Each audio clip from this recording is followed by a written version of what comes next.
Hi, my name is Michael Bradford, and I'd like to welcome you to my brand new YouTube channel. If you like what you see, I hope you'll like and subscribe, and I hope you'll come back to see all the content that I'm planning on making for you.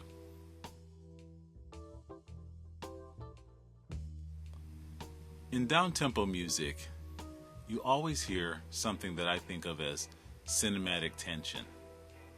I think there's a reason for that. I think a lot of the artists who work in that genre enjoy both music and film.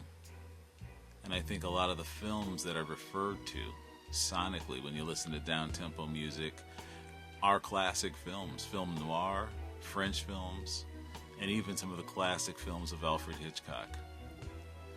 They all have the same thing. They have tension, they have drama, they have suspense.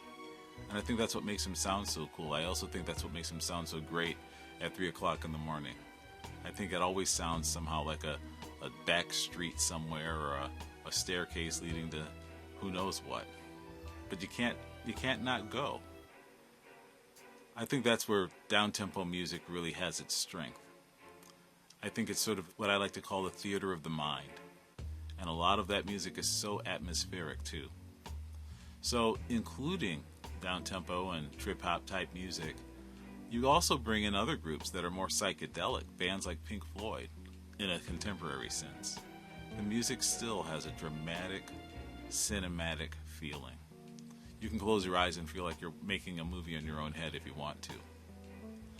A lot of these groups, a lot of these sounds bring me to, in my mind, my personal favorite composer, Bernard Herrmann. Bernard Herrmann, of course, was the composer for some of Alfred Hitchcock's most famous works, like Psycho, like Marnie, and like Vertigo. Bernard Herrmann's music was also very suspenseful. If you watch a movie like Psycho, you'll notice that there are complete scenes that are very long, that don't have any dialogue. There might be action, there might be activity, but the music carries the scene. The music carries the motion, the propulsion of the scene. It even helps you understand what the artists that are acting in the picture are actually feeling. Now, I happen to know that a lot of times in an Alfred Hitchcock film, he's talking off screen to the actor, sort of giving them cues. But I also know that for us, when we're watching the films, we're hearing the music that's doing the same thing for us. And when you start to cross these genres, you notice how similar they really are. As a matter of fact, Bernard Herrmann's music was a huge influence on a lot of artists who do down-tempo and trip-hop and other kinds of beat-driven music. Richard Wright from Pink Floyd often talked about the influence that Bernard Herrmann had on him and certain chords he would use. Take Us and Them, for example.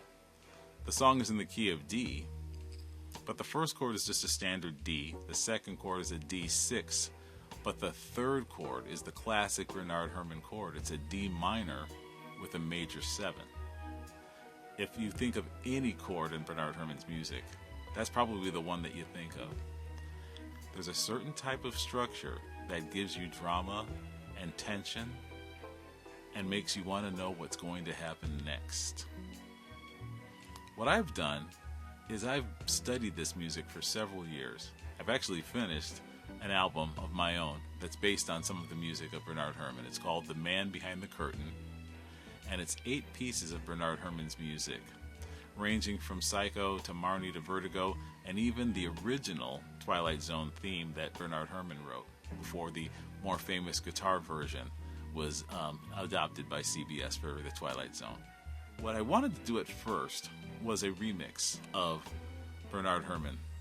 But then I thought, rather than take the original recordings and sample them and add beats, I thought it'd be better and more fun, but more time-consuming, to reconstruct the entire project. I took stereo recordings of Bernard Herrmann's scores, and I did takedowns of them, meaning I listened to the stereo recordings over and over and over and picked out each part, each section, the string sections, the woodwinds, the horns, percussion, whatever was on that particular piece.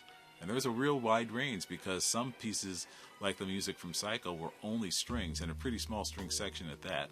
But then there are other pieces like Vertigo that took advantage of an entire huge orchestra. So for the last couple of years, what I did was I took each piece that I liked and I deconstructed it note for note, and I used notation software to write out all the notes. In the old days I would have used sheet music, but this is a lot faster and easier to edit. I wrote it down note for note, and then I decided which pieces of it I wanted to keep and which pieces I wanted to extend, repeat, or just not use for the purposes of this. At the same time, I constructed beats and loops, and I added other instruments, electric guitar, bass, and of course synthesizers and samplers. And I reconstructed the music in a new way. I also enjoyed the theater of the mind, as I talk about all the time. I enjoy audio recordings of things like radio plays from the old days.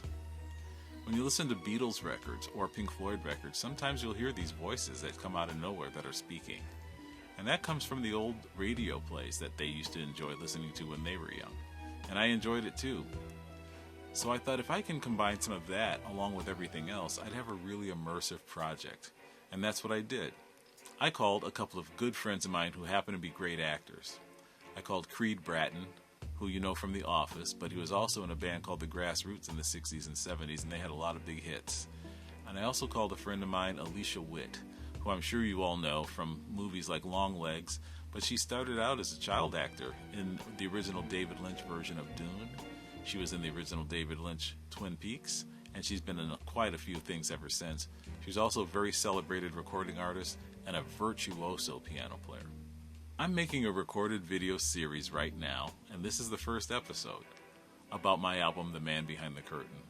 And it's going to take each song that I did and show you how I deconstructed it, how I conceived of a new version, and how I recorded the new version. I'll also let you see examples of some of the sheet music that I've created for it, and show you some of the instruments that I used and how I put it all back together. I'll even show you some behind-the-scenes footage of the first concert that I did performing this music in Ohio. So this is going to be quite an immersive and interesting project for you to watch if you like seeing how projects are made, how movies are made, how music is made.